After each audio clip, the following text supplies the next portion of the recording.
Cornwall always holds a very special place in my heart. It's as if no matter how far I may travel or how long I may stay away, I return here and instantly I feel like I am home. I do not live here. I have no physical ties to this one part of the country whatsoever. So why then do I feel such a strong connection? Well, because in all honesty, so very many of my earliest and happiest memories were all born here.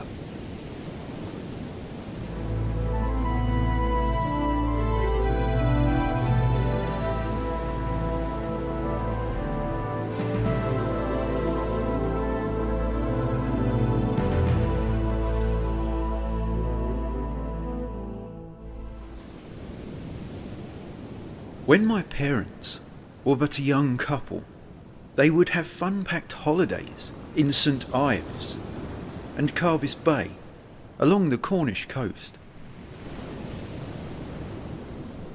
Even once they were married, this tradition continued because it was so very dear to them.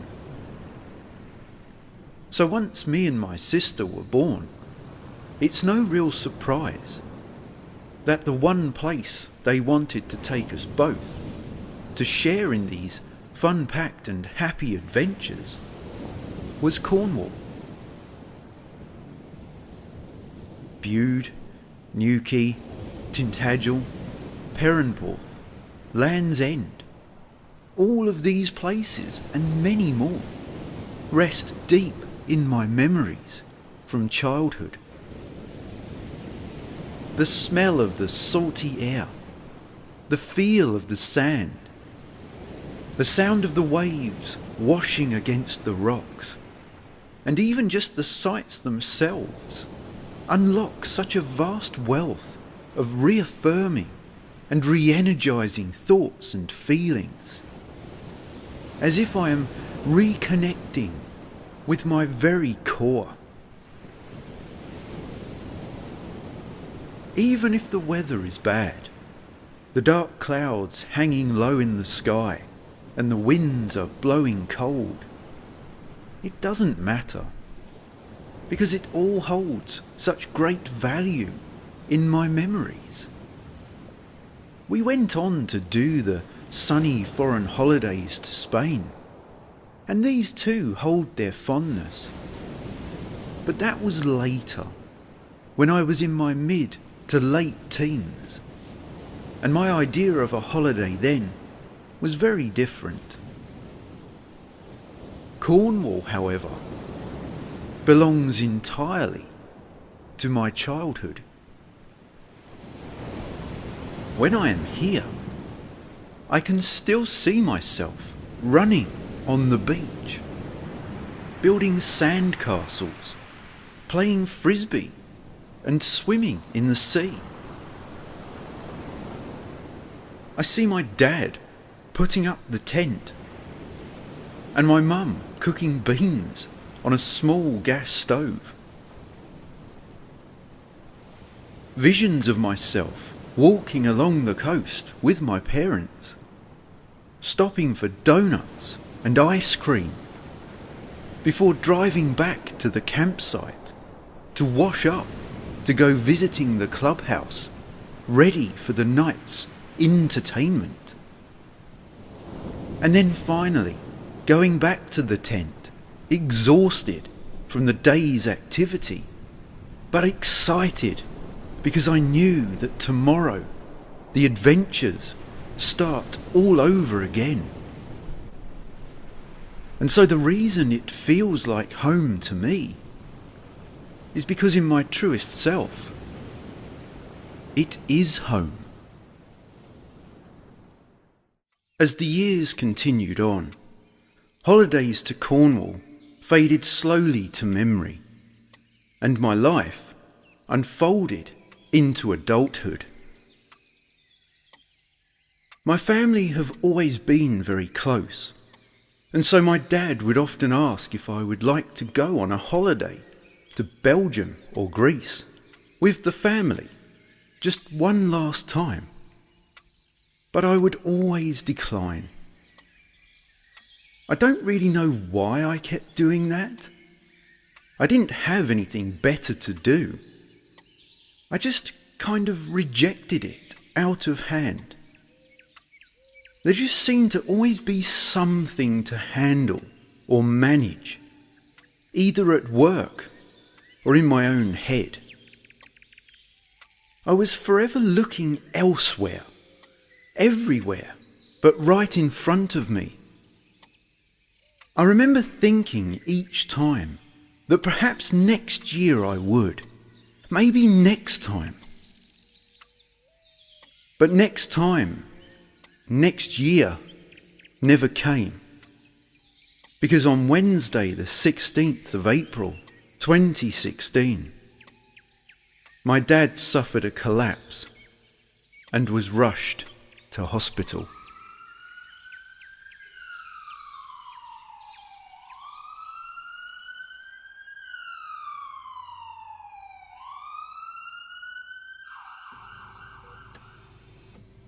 He was taken into intensive care on a life-saving treatment. He needed an oxygen mask just to breathe. I can still remember how scared he looked, how frail and elderly. He just lay there with thousands of wires coming out of him, fighting for each and every breath. Like the way you imagine a fish out of the water, gasping for air, even though there was pure oxygen being pumped into his lungs. The doctors called me and my mum together and told us that he was in end-stage heart failure, and that this treatment they were giving him was the very last hope. And if it failed, there was nothing more they could do for him. The gravity of that still weighs on me to this day. It's like your mind tries to reject it, to try and push it away because it's just too much to take in. You kind of just go numb. We suddenly found ourselves in the cruelest of ironies. For the condition of his heart would only improve once the fluid that had gathered on his lungs had cleared.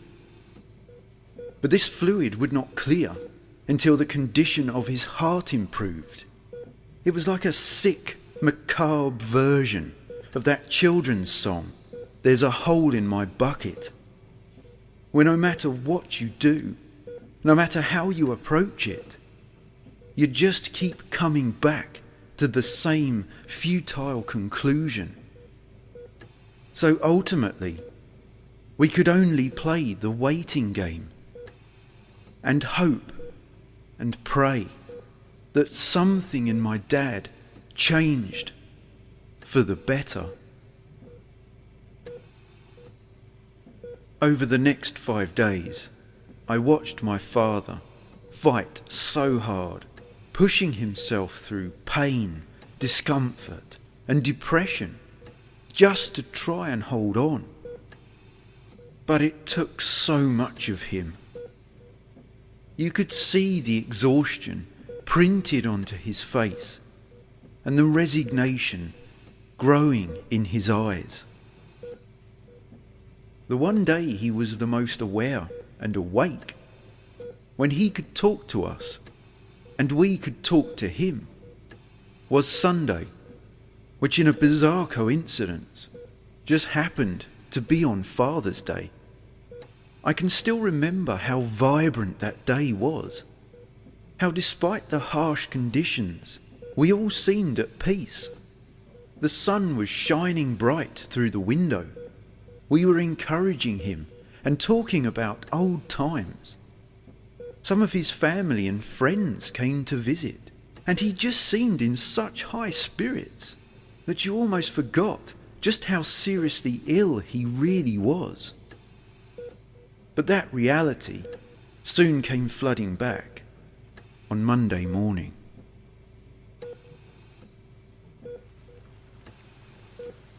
It was raining that day. I can still smell the wet earth as we pulled into the car park. On entering the ward, we were immediately called together by the doctors, who all had a very severe expression on their face. The news was sadly not good. Despite their best efforts, the treatment had simply not worked. And regrettably, there was nothing more that they could do. My dad's heart was just too badly damaged.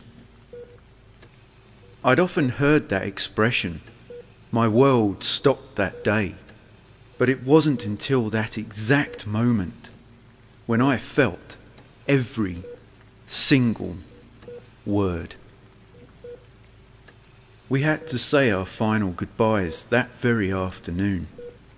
It's hard to explain to you exactly how it all transpired, because once again, your mind can't cope with the reality of that situation. Its instinctual way of trying to protect you from the strong emotional trauma. And so much of it remains hazy and distant. But I will always remember the very last thing my dad ever said to me. It was about my mum and my sister. He said, "You will take care of them, won't you?" That was when it really hit home to me, that we were actually having this conversation. The father and son handing over of responsibility. This was where we now were. The doctors were so good at what they did for my dad, and I will always be so very grateful to them for that.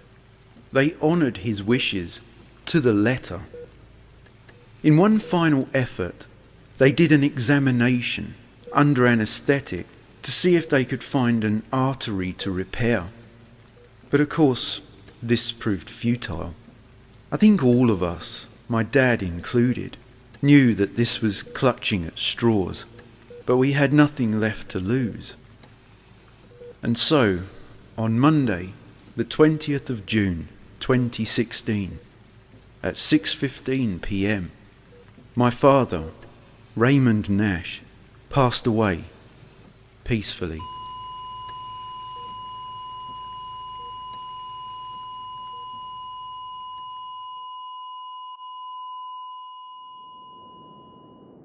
The one thing you are never prepared for after losing a loved one is how so very matter of fact it all is. People tell you to take some time to grieve, but the truth is that there is very little time to actually do that. For while the world may have stopped for you, for everyone else, it was still turning, very quickly indeed. First you have to register the death and collect the death certificate. Then you have to start sending copies of this certificate to all these different people, like banks and companies. Basically anyone your recently deceased may owe money to or hold accounts with. Then if you are like us, we had to do battle with the insurance company, who seemed to encounter one convenient problem after another as to why they could not settle my father's estate. Then comes the massive deal of arranging the funeral, but by that time any compassionate leave you may have had has been used up, and so you must now return to work without having so much of a second to grieve properly. So you just kind of go into a state of autopilot. You function but not through a deliberate or conscious effort, simply through routine and necessity alone. Problems still come and issues need dealing with, and so you have to spend all of your time handling that. And before you know it, 6 months have passed and you still haven't had any real time to grieve. Of course, by now, you have been on autopilot for so long that as far as everyone else is aware, you look as if you are coping and that you have moved on. But the truth is that you aren't coping at all, and you haven't moved an inch. To others you look strong and dependable, but they don't see how many times each morning you have sat on the edge of the bed with the alarm clock still ringing in your ears and wept into your hands merely at the thought of facing the day, having to summon every last piece of strength you can possibly find just to leave the house. Because that's the problem with grief. It comes in your time, not that of the world. I came to learn that if you want time to express and to grieve freely, waiting for the world to give you that time is foolhardy. If you want time, you have to take it.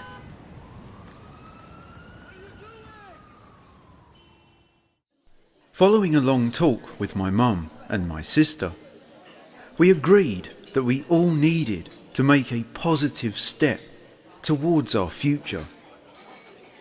It had been 9 months since my father's passing, and we had all been struggling in our own way.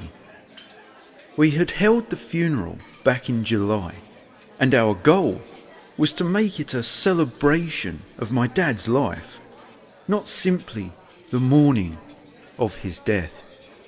I wrote the main tribute myself, which I read on the day, and was designed to remind everyone to recognise all of the great things they had gained by knowing my father, and not to focus on what they had lost now that he was gone.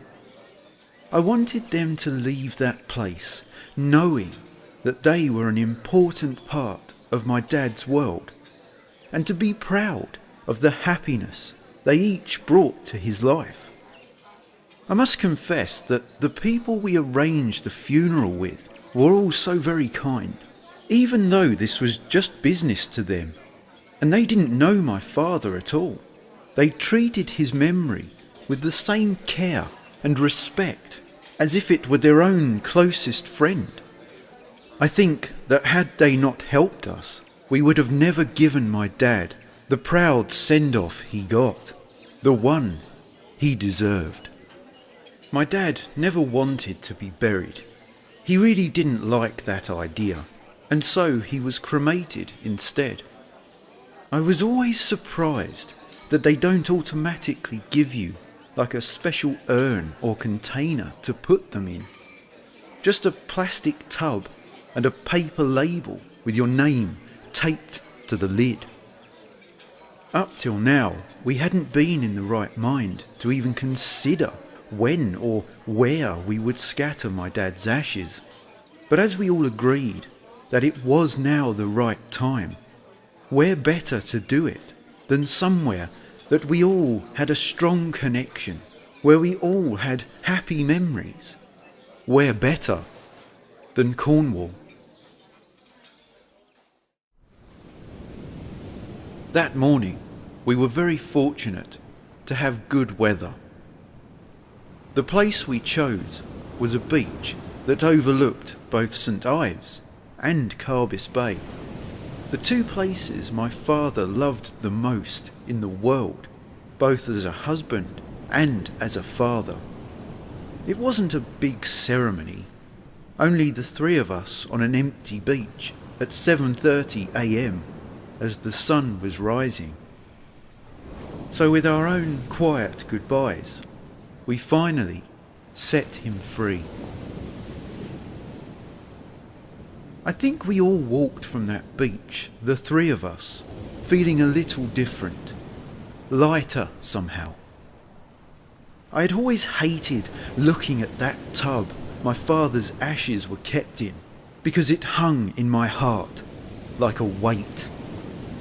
To think that all that was left of my father, this great man I had known my entire life, who I had learned from, who I had so many wonderful memories with, and who I loved more than anything in the world, was now resting in a plastic jar with a name badge stuck to it.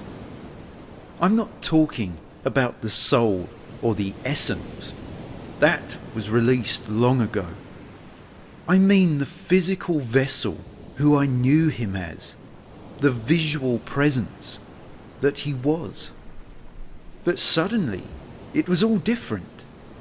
Like releasing a bird from a cage to fly free into the skies. Now when I think of my father, I no longer see the hospital or the funeral, and I certainly don't see that horrible container. I see him, standing on the beach, smiling, with all of our combined happy memories, all living on with him.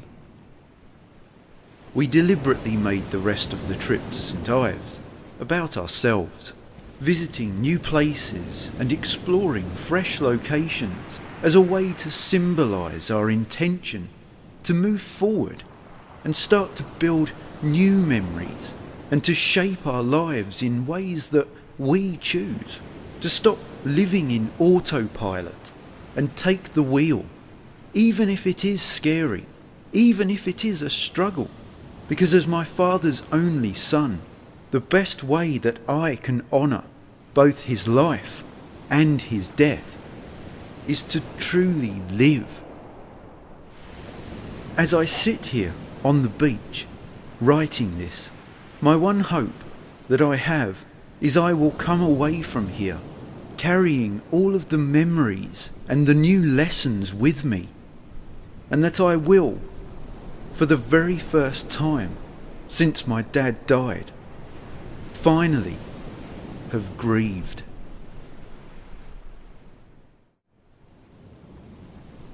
Cornwall holds a very special place in my heart. It's as if no matter how far I may travel, or how long I may stay away, I return here, and instantly I feel like I am at home. I do not live here. I have no physical ties to this one part of the country whatsoever. So why do I feel such a strong connection? Well, because in all honesty, so very many of my earliest and most recent happiest memories were all born here.